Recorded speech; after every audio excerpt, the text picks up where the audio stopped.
Hello, everyone. Welcome to the FTX podcast. Really happy to have here with me today, Crypto Kaleo. Welcome, Kaleo. Appreciate you having me on. Yeah, absolute pleasure, man. I know we've been meaning to do one of these for a long time. I've known you for a while in the space, so it's really good to be able to go a little deeper in a conversation. To get started, would you mind giving a brief introduction of yourself? Yeah, of course, man. First off, appreciate, again, you having me on here. I looked through all your pod episodes, and I think that I'm the second trader type personality that you've had on here so far. Loomdart's the only other one that, I looked at that I'm like, okay, that's a CT personality. So in a way, for those of you who are listening, there's a thing out there that's called crypto Twitter. I have a presence on there. I enjoy memeing, trading, sharing different setups that I look into, and really just talking everything crypto, whether it's trading NFTs, I'm trying to pretend like I know what's going on with the macro environment, anything else, a little bit of everything. Well, maybe let's go back in time then and hear, how did you get into crypto in the first place? What was your genesis story for the space? Yeah, definitely. Okay. Back in 2017, early 2017, there was a guy that works at my company that works at Consensus, or, worked with Consensus at the time. I don't think he was full-time with them. He did a lunch and learn, and it was primarily about ETH, but, also talked about Bitcoin back then, and had a bunch of my buddies that went to that lunch and learn. They came back and were completely obsessed. I had something going on, couldn't make it. So I actually didn't even get to hear the initial conversation from the lunch and learn, just the buzz and the hype after it. So, I looked into it, Bitcoin, Ethereum, started trying to figure out what the heck they were. The only thing that I really knew at that time was, downloading Coinbase, seeing whether or not, looking at the price of it and then slowly watching it go up. And obviously, the more that it went up back then, the more interested I was.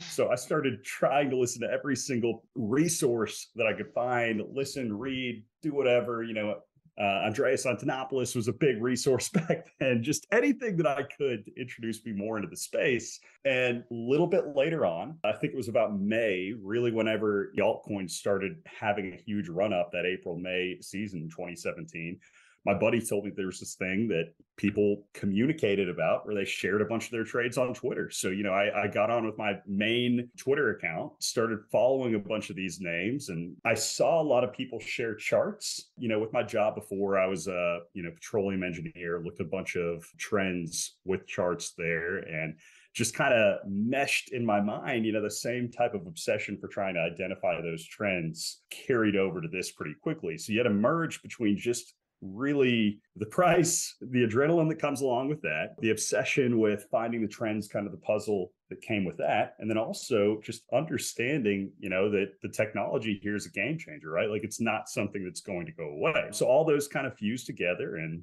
here you are 5 years later through many ups and downs and still trying to run around the circle down the rabbit hole and see what's going on. Nice, very nice. I was about to actually ask you if you had done trading in a previous life, because you're very well known as a successful trader in crypto. So I was curious if that's because you were a trader before. How does a petroleum engineer think about charts? Like, what was on your mind when you were looking at charts back then? I had no idea whatsoever, man. I was completely clueless. I mean, heck, I probably still am clueless. I think that's one of the things that you learn with time is that anything with TA, the people, the critics that say, okay, well, TA is just, astrology for men. Like it's not anything concrete. I disagree with that, but I see where some people can come from, because obviously if there was any perfect method for technical analysis, everybody would do it. Everybody would be rich. So, there's a certain amount of alpha that can be gleaned out of certain strategies. And even then, so, it goes down to execution. So, as far as figuring it out, I think everything about my style is completely unconventional because, it was kind of just diving in and figuring out what worked for me. Right. It wasn't going through and getting any type of certified technical analysis courses. It wasn't trading at Jane Street. It wasn't anything like that. No quant type of skills whatsoever going into it. It was just applying some of the basic trend identification and seeing what worked. And especially at the beginning, finding out what didn't. So Yeah. Yeah, totally. I mean, I'd love for you to walk us through that and just hear a little bit about how you started when you were trading in 2017 and how that's evolved over time. realistically, there at the beginning, my main obsession before I really knew anything about trading was just stacking, right? I just like to see the number go up in the wallet over time. And as soon as my buddy told me about crypto Twitter, that's really where the rabbit hole started, because there were a lot of these altcoins that I'd never heard of. I remember the first one that clicked to me that somebody told me about was Gollum, right? Gollum was having this run up and it just made perfect sense to me. I was like, man, like decentralized cloud storage and rewarding people for that and breaking it up to the level that, you could even run this software and, run these computations fractionally via people's iPhones, and understanding how much computing power there is in the world that's untapped, realistically unrewarded, right? How much raw processing power is just out there. Looked at that and I was like, man, that makes a ton of sense. So like, I'm going to buy a little bit of Gollum. That did not work out very well. I think I bought like the Pico top on it, but kind of the obsession with understanding, man, like what can this tech realistically provide started from that moment. I think the other one that I could look back clearly, I was actually at a music festival with my buddy, and Digibyte was like the big thing at that moment in time. I think it was approaching 20k sats, maybe it was 2k sats, whatever it was. We were sitting there looking at it and they were talking about the rumors for the Walmart agreement for with DocuSign and this and that, and I just remember being on top of the world at that music festival, a few drinks in me, sitting there saying, okay, like Digibyte's it, man, like that's gonna be it. And again, obviously did not work out with that one. Like, and I can go down the list, man. There were a few others where I was looking at and I was like, okay, well, if you look at Solidity is a little bit clunky. So people developing on ETH, is that realistically going to be the future of L1? So, I looked at it. Stratus was a big deal and they implemented proof of stake. I think they were the first L1 that proved the theory of proof of stake. So I was huge on Strat because they had that, C#, C++, whatever the C programming language was what they were kind of pinning their business model on. It kind of made sense to me that, okay, for the business as a service type of blockchain applications, this could be huge. So, invested a lot in Strat, wanted a master node. And like, I can go down the list of stories with kind of the obsession behind the tech that originated, but it's always been a marriage between, the tech and the price and diving down the rabbit hole. And like, I always enjoyed what I did on the petroleum engineering side of things, but like, I really found that I had a real passion for this. I held all three of those. I feel you. They also all went to zero in the bear market following 2017. Man, those projects were good at selling though, right? You have Oh to yeah, admit. yeah. Like, do you remember the Tumblr wallet, whatever it was? I forget what they Yeah. were working on. Like Nicholas Dreyer or whatever his name was, the lead dev for that for Strat. And I was like, okay, like that actually is a real application for privacy, which obviously today, if that were realistically in use in the same type of level it was, with what you're seeing with Tornado Cash, come under more scrutiny. But still, realistically, like I loved a bunch of the innovation that was coming here, because the theme of it all was, the decentralization and understanding that it was a different reward model, for the consumer user type of reward model than what we have in Web2. And that really is something that, like the government can try, regulation can try to do what it can to slow it down in some sense. And there's a need for that in some sense, but there's nothing that they can do to stop it. Once it's been born into the world, like it's here and it's going to grow, and it's early. I definitely agree that it's early. And we're looking at 2017, which was like this time when people could put out a nice landing page with some special effects and a deposit button to put ETH into it. People could raise tens of millions of dollars. It was crazy. I remember waking up, you'd have 40% gains on every single token you held 3 days in a row. Be like, is this real life? And then the bear market hit.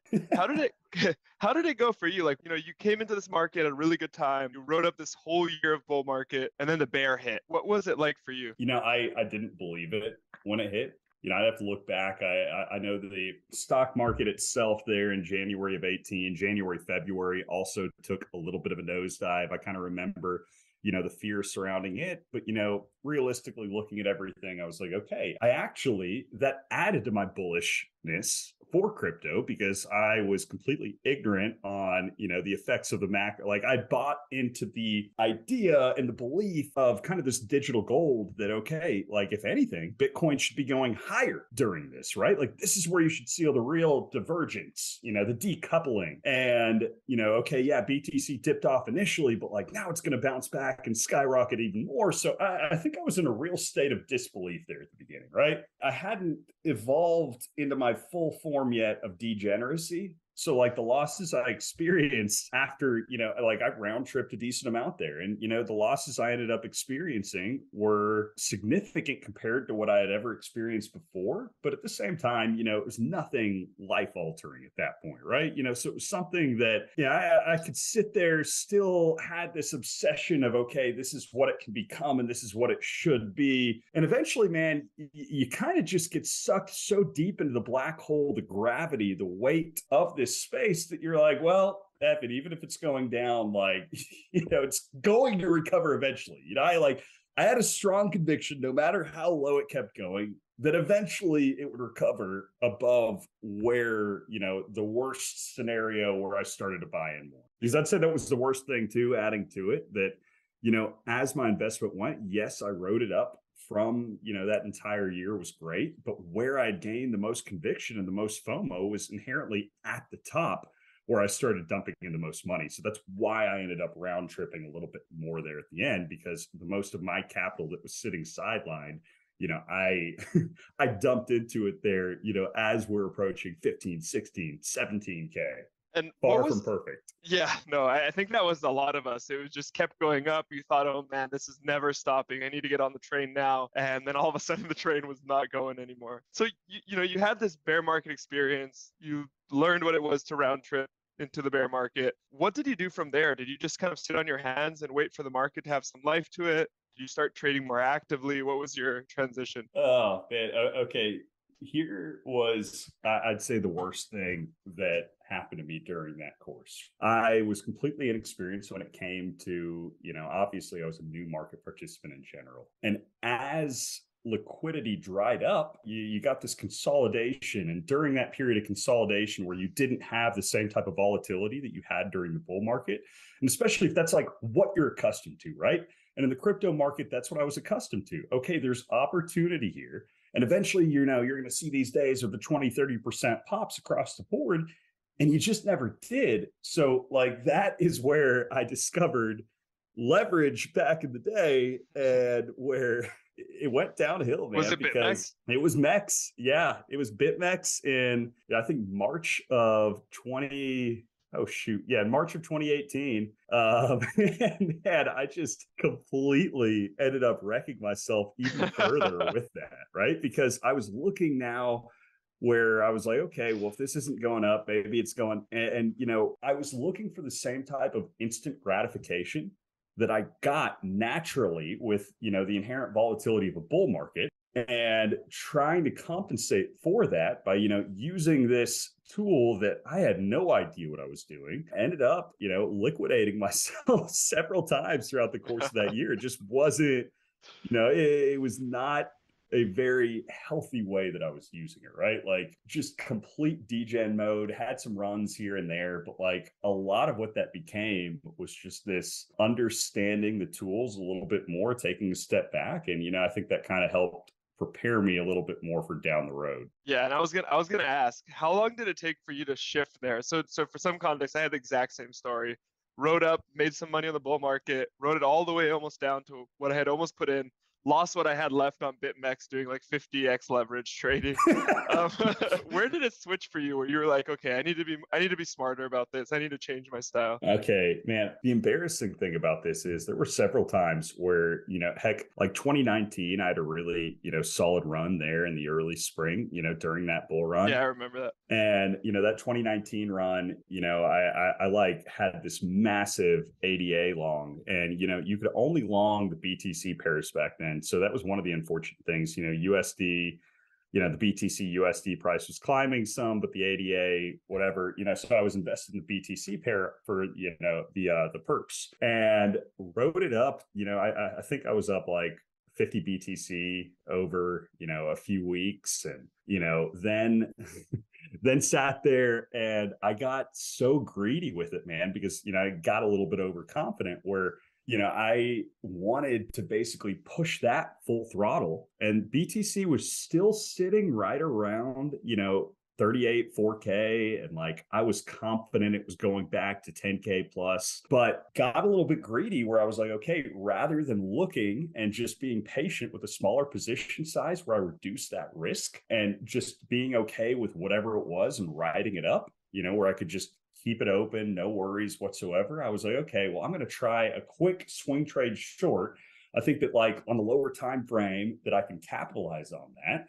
And then I'm going to long it back. And then what happened? That's when Xi's pump happened, isn't it? About then, right? So it was right before then. So what happened was in the next few days preceding that pump, I just chopped myself to pieces because, I started getting full tilt basically where I lost a little bit. And I was like, well, shoot, now I can't even, once you like set an expectation for the position size that you want to open, you have to be flexible with that and be able to adjust the position size with the margin that you have at hand, right? Every trade should reset what you're approaching with that is. But, from the degen mentality, I was like, okay, well, now that I lost that a little bit on the short, I'm going to open it up a little bit longer. So now, it was a little bit closer to that liquidation threshold, and now it starts to reverse down. And then over those next few days, rather than that patient mentality of sitting there with it open, I basically chopped myself to where I didn't have much of a position going into that pump. And I remember just how much that hurt watching that climb.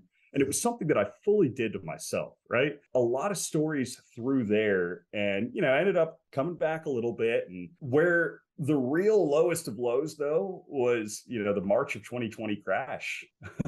How was that for you? That was tough for me, man, because, oil industry was also hitting the slow patch. And I had a couple really good opportunities for some jobs coming up. And, was debating between XYZ. But as far as like what I was doing with my capital, dude, I was still just revenge trading back from where I was, in 2018. It was terrible and never really adapted that mentality at that point in time. So not only was the market terrible, but on top of that, before, I at least had a decent job to be able to sustain whatever that, that habit was. At that point, though, I lost the jobs because oil market tanked, lost that, and had 2 interviews that week that were both rugged from underneath me, had basically no capital on the sideline. Like my 401k, I was so much of a degen where I had put hundreds of thousands of dollars into Riot and watched that basically, and I think my average cost basis was like $5.50 and ended up selling that at an average of 66 cents, like for my 401k, because I was so determined at that point. I had no other capital and no job in sight that I was like, I am not going to ask anybody for money, anybody for help. Like I'm too prideful for that. I'm going to figure out a way out of this mess. So I had to do that so I could like have some money to pay rent, do whatever else, living expenses. Later that year, watched Riot pump up to like 80 something dollars, but is what it is. So yeah, did that, man. And I can pause there for a second if you want to interject more questions before. No, I think I like the thread of this, which is to hear how you came back from this dark, low moment to, being worth over 9 figures. I think it's like a very impressive journey. Hell no. I'm not that much, man. Not at all. No, I don't know. I could be totally wrong. Maybe I'm misremembering. No, totally wrong. Like, totally wrong for any listener. That is not anywhere. No. I thought I remembered some flex posts from 2020, 2021. Oh, dude, there were some flex posts. I'll get to that too. All right, what happened? You sold this Riot like at a 90% loss. Had a little bit of, sold at a 90% loss. Then you take the 10% hit from, withdrawing early, like double effed there. And from there, man, I mean, I was so determined that I had to figure out something to do. I literally went to a buddy at my church who has this window business. And I asked him if I could, work for him, do some type of sales. So I literally went in the heart of COVID, door to door, trying to sell windows. And I wasn't even allowed to close the deal. I just set it up for somebody else. And if a sale went through, I'd make $600, which would, the way I looked at it, I was like, well, until I figure something else out, this is enough to at least be able to pay rent, do whatever else. And, I can grind on, whatever. I can figure something out in the meantime, but I'm not going to ask for help. Did that. and ended up getting fortunate with a few big options plays at the time. Neo was one of them, where rode that up some, had a couple big plays with like the airlines and oil companies. Was this with the rallies after the March crash? Yes. Yeah. Because I play options too, especially back then, big into both, and rallied with that a little bit. I missed most of DeFi summer because I was still scraping back capital. Wasn't realistically until closer to the end of 2020, early 2021, that as BTC broke out, you really started to see that healthy alt season through the spring of 21, that I had my real run. With that run, and I'm sorry for you as a listener and anybody else listening, but one thing I like to be transparent with you. Going into that, I had that 1 week where I was just on top of the world, man, where I was, or a few weeks where I was flexing like $1 to $2 to $3 million profits on days. Absolutely insane. And, I ended up, I rode, I think it was like a little over 100K that I had on that account, up to a little like 12.5 mil in about 3 weeks. Wow. And just, again, like got a little bit of a God complex there. And over like the May crash, ended up rounding that back down to about a mil. So, throughout the course of the rest of the year, slower rebuild, realized that, okay, I've got enough here that I don't ever want to knock on doors and sell windows again. I don't want to go back to oil and gas. I'm really passionate about this space. So played a lot more conservatively throughout the rest of the year, and, slowly built up rather than looking for those massive, net worth fluctuations over a multi-day, multi-week period, trying a slower method. And there's a lot less heartburn associated with that. Mm-hmm. How did you manage those huge swings? I mean, kind of money of that caliber in and out. Was it a new experience? Did you have some experience with it? What was your mental state like? Oh man, it was.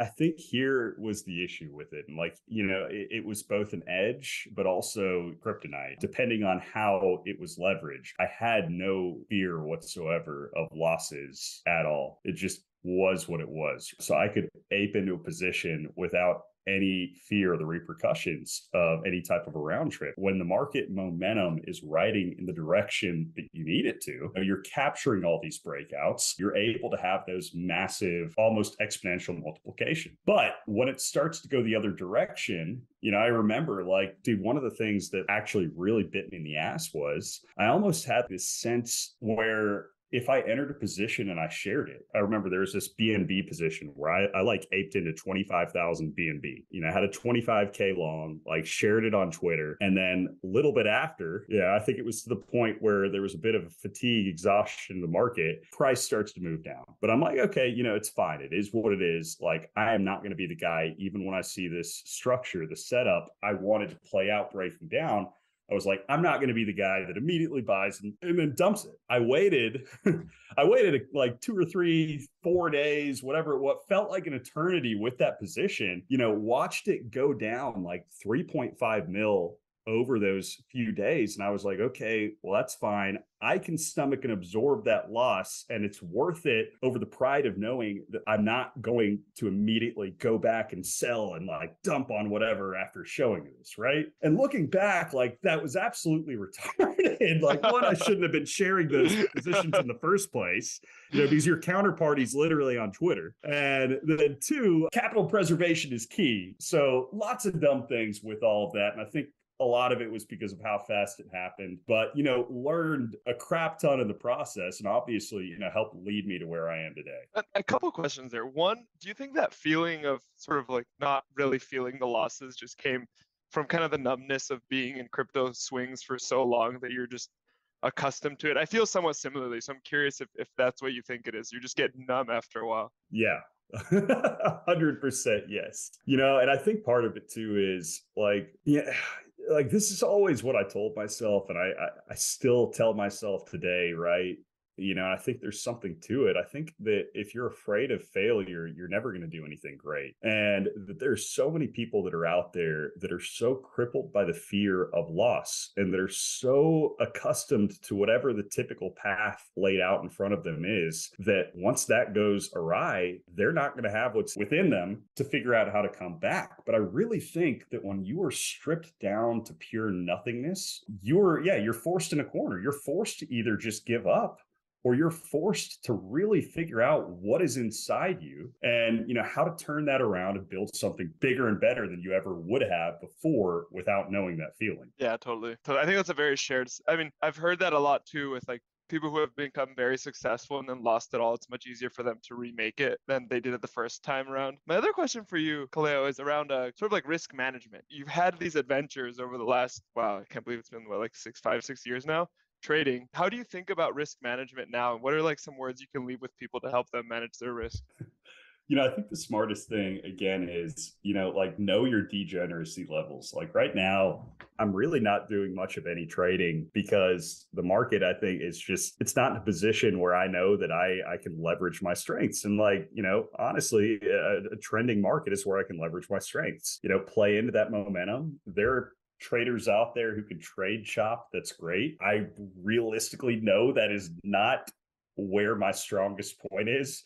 So I think being able to have patience, know your edge and stick to it. Don't try to push that into other areas that are weaknesses, right? If you're failing in something, don't go back to that failure point. Having the discipline to just not do anything at all, a lot of the times, the best thing that you can do in trading. And, another thing too, if you're out there and you're listening to this, like, bro, don't touch. Like you may sit there and think that like 3x is super conservative, right? Because you see these traders out there doing these massive moves with high leverage. Like, bro, 3x is still extremely risky, right? Like, if you are trading with leverage, take the time to really understand what goes into that and know that, like if you can't prove a profitable strategy with just spot, then why would you touch leverage in the first place? So just again, having the discipline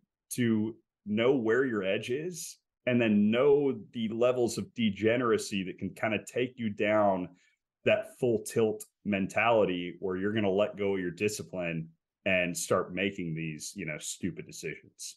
Yeah, that makes a ton of sense. You hear that, folks? Take it to heart because it's very good advice. What are you doing now that you're not trading so actively? I'm sure it was very time consuming when you were. What has that time focused on now? Oh man, I really enjoy getting on, and I do these spaces once or twice a week on Twitter, and I enjoy having those conversations with people. I think it's a good way to one, stay level-headed, hear other perspective, but be able to engage the audience in a better way. Man, I really want to I want to pick that up more. I think there's an opportunity there. Like I'm probably going to come out, I said this to you in the phone call, but I think I'm going to dox sometime soon and really just focus throughout the rest of the bear market on expanding a bunch of those connections via things like this, right? Conversations with people, not just, talking on a podcast, but being able to sit there and listen to what others are saying as well, because I think that's where the real alpha is headed, right? One of the other things I think the bear market was extremely important that I learned going into this one, the people that just sat around, even if they were just shit posting all day, right? A lot of those people are leaders of this past bull market. And I think that's what you're going to see going into this next one as well, right? You have the opportunity to put yourself in that position, find what you're passionate about, and to be able to either build that yourself or, build with them, right? And, so I think that realistically focusing on those continued relationships, and there are a few other things that I'm tinkering around with as well that I didn't play with as much as I liked to during the course of the last bull market. But yeah, man, I mean, a lot of it goes down to that. But I will say, like, dude, whenever you're not sitting there in a trade 24/7 managing these massive positions, heck, dude, my tweet rate at that point too was just off. Like I did not sleep. So it's been nice having a little bit of rest as well. What are the things you're most excited about in crypto right now? I mean, you kind of talked about these things that you saw as potential utilities for the 2017 coin. coins didn't really play out, but now we're actually starting to see some of these technologies actually hopefully start to realize some of their vision. Are there any things that you're particularly excited about? I mean, man, this sounds cliche, but I actually really think NFTs are going to lead the way this next cycle. I really, really think strongly believe that it's going to be kind of like what we saw with the ICO craze, right? Where there was a lot of hype back in 2017 and a lot of those projects did multiples, but they did them with much smaller market caps versus what we saw this last cycle. It wasn't the true ICO phase anymore. A lot of it was VC funded, other means of, but like the actual coins themselves and with the DeFi craze or whatever else ended up just doing these insane multiples at a much higher market cap, much higher liquidity. And I really think that you're going to see that right now with NFTs, where I think it's so early. The use cases and applications for them are so much more than just art on chain. I think we're barely scratching the surface of where they're going to be. And a lot of the projects that are out there right now, I really realistically don't think are going to lead the way. I think it'll still be something new where, there are going to be a lot of new projects, a different genre that ends up realistically leading the way with that. That's what I'm really excited about right now to watch heading into this next one is, seeing what happens with that marketplace. And, I know obviously you're a pretty big believer in that as well, what you're working on. Yeah, I mean, I think NFTs have actually found the most product market fit out of anything in crypto right now, just from net usage and net new onboarding of users. So I think it's really excited to continue down this path and see how many new people we can bring into the space. I'm actually curious on your thoughts on Bitcoin as sort of a macro chaos hedge, macro inflation hedge. It hasn't really played out. It's been super correlated to the traditional equities markets. Do you have any thoughts? Any thoughts there? Did you have a thesis? Has it changed?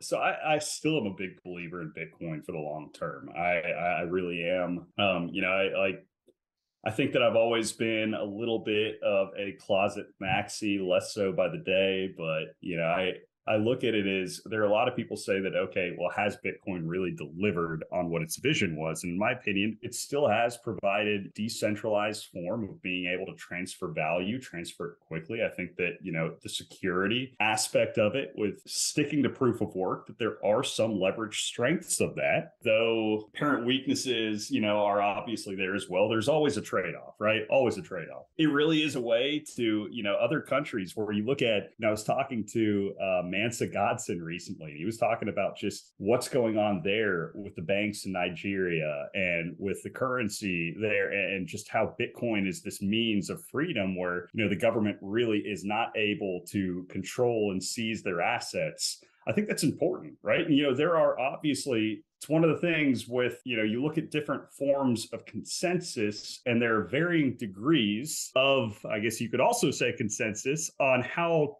truly decentralized each one of those are. So I think at the heart of it, that is still Bitcoin's best value proposition, and that it's real. And then I think eventually it will continue to gain more traction, more adoption, especially as you're seeing right now.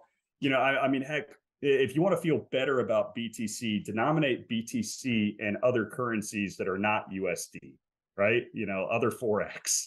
And you'll start to understand where, okay, even though it may be weak right now relative to the dollar, there's a cyclical theory behind that as well with why it, is also depressed right now in price. But, it still holds extreme value in a form that even the dollar can't, right? A lot of it, it may be difficult for people in a lot of these countries to be able to get their hands on USD versus BTC. And just the overall, I think, implications, potential behind it are still there. And I still see it as a long-term bull case. Whether or not it fully departs from, decouples from where it is right now, I think we're still a ways away from that because it's still young enough. It's, incredibly speculative. But I think it could be. So it's just one of those things where there are a lot of unanswered questions, but for now and for the foreseeable future, I'm still extremely bullish on BTC. Thanks for sharing it. I agree with the perspective where a lot of times we end up in a US-centric view rather than a view of where other places see it as a very valuable asset. You touched on this a little bit with the risk management stuff and some advice for people to measure the levels of degeneracy and their levels of margin and ways to think through what they're willing to do and to start with spot, and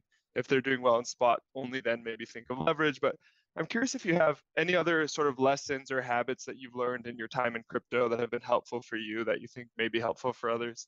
From the trading perspective, I think what I said there is pretty important earlier. The community side of it's extremely important. And I think one that I'm really trying to rotate back to a little bit more that I have felt an apparent weakness in my own arsenal is the tech side. I got so obsessed over the course of the past couple of years with just staying in the know and, having a voice online and looking at the prices and the charts all day that I almost lost sight of the fundamentals driving it as far as the actual tech and understanding, okay, like realistically, if you really want to know what long-term fundamentally is going to stick around, you have to understand the tech side of it better. Don't lose sight of where your core conviction for this space came from in the first place. That's something I'm trying to circle back to. And I'm sure there are plenty of people listening to this right now that are in that same boat, right? They got in because somebody told them it was cool. Here's what it can do. And then you stuck around because of the price. And maybe you left because of the price. And you're just listening to this on some whim. But again, circle back to the tech if you want to understand your conviction a little bit more. And I think that will help you stomach the volatility a little bit better. That makes a ton of sense. Where do you think people can actually find useful resources these days? Like one of the issues I see for people joining the space is that to have a grasp of what's going on, you need so much context that takes so much time. I'm curious if you know of any sort of good onboarding mechanisms for people to get up to speed in a good manner. I think that we are actually in the age of where there's been more information out there accessible for free to exist that's ever existed. And I think that there are a million different resources, but that's the issue. There are a million different resources. You even have to start to ask yourself, well, okay, a lot of the higher profile voices that are out there in the space, I'm not going to drop anybody, but there are YouTube channels that are out there that have really arguable and questionable morals, moral compasses, and fundamental understanding, but they speak well, so they have an audience. So, again, how do you filter through that and find the real alpha? And I think Twitter's a good way, but one of the issues with Twitter, again, it's just this echo chamber where you can get caught up in the discussion that's really centric, or along price and especially lower time frame price. So much of the combo that I see daily is around the lower time frame chop versus, looking at the tech side of it and boiling it down. So I think that they're, again, if you're just starting off, a really good resource for me diving into it was I listened to a lot of Andreas Antonopoulos stuff, and I haven't listened to him in a long time. I probably should go back and listen, but he was one of the people that really, sold me on BTC and where it's headed. I read books where mastering Bitcoin and, Ethereum and this and that. There are multiple other books in that category. Find some good books, listen to podcasts like this and, heck, listen to some of the nerdy stuff. And if there's vocab that you don't understand, Google it, right? There are a million different Medium articles out there that will describe a lot of the vocabulary. Whether it's a consensus mechanism, whatever it is, whether, if you hear the terminology L1 on here and you're like, what the heck is an L1? What's an L2? What's an L0? Diving into that, and then you can get more granular and you can understand, okay, well, here is this L1, here's that one. What makes them different outside of their consensus mechanism? Why is TPS important? What is a node? Diving through a lot of this type of stuff. And I mean, heck, even NFT, the sad thing is I guarantee you over 50% of the people that own an NFT probably don't even know what NFT stands for. So if there is an acronym, a term, anything like that, go Google it, spend some time. And I think eventually you're going to find yourself, digging through the right resources to be able to learn a little bit more. My last question for you, Kaleo, is that was all really good advice focused on the crypto space, but I'd also be curious to hear if there's any lessons or habits you've acquired for your personal life that you feel have improved your life and that you'd be willing to share with people. Yeah, definitely, man. I'll say the biggest habit for me that drove a lot of my success over the course of the past couple of years was having this drive and this fire where, I just naturally would get up every single morning at, getting up early and spending time working on what you're passionate about. And exercising is another important thing. Working in some type of exercise in the routine. I think healthy amount of exercise leads to a healthy functioning brain. I'll say this too. I think that one thing that I personally have really struggled with recently is kind of complacency by taking out the thing, that I was spending so much of my time and what everything circled around, having a transition plan and being able to, maintain that discipline. It's been a little bit difficult over the course of the past few months. You sleep in a little bit, you sleep in a little bit more, and that can kind of snowball. And I know it's not the perfect answer, but I think that it's something that you need to be aware of, that as you reach certain goals and as you start to develop certain habits, as what the focus of those are is transitioning, you need to have a plan that goes along with it. So that's something that I'm trying to work on right now. I mean, heck, bro, I literally just signed up for Orange Theory recently to try to have a class to go to each morning, something to start my routine and my day off with. Because again, throughout the course of the bear market, there just isn't as much excitement that's getting me to the table each and every morning at that exact same time. Find something, I think, that you can kind of hinge your day around. I know a lot of y'all are sitting here and you have a job and you're looking for, okay, well, what habits can I make to do this? When I was working back in my corporate job when I was first starting, I mean, man, I won't lie, like every little break that I got, I was reading something new that I could dive into with this space. And I think that's what you do. You just find a block of time and, devote that to learning. Outside of that, consistency is key. So just show up every day and, I guarantee you that opportunities will present themselves in this space. I agree wholeheartedly with that. And I think a message for people that want to get into the space is just show up for it. And if you show up and you provide value, it's very likely you'll get value back. That's how nice and early this industry is in general. I fully agree with that. Well, thank you so much for coming on, Kaleo. Hope to hang out in real life sometime soon. And it's great to have you on the pod. Sure. Well, I appreciate you having me on as well.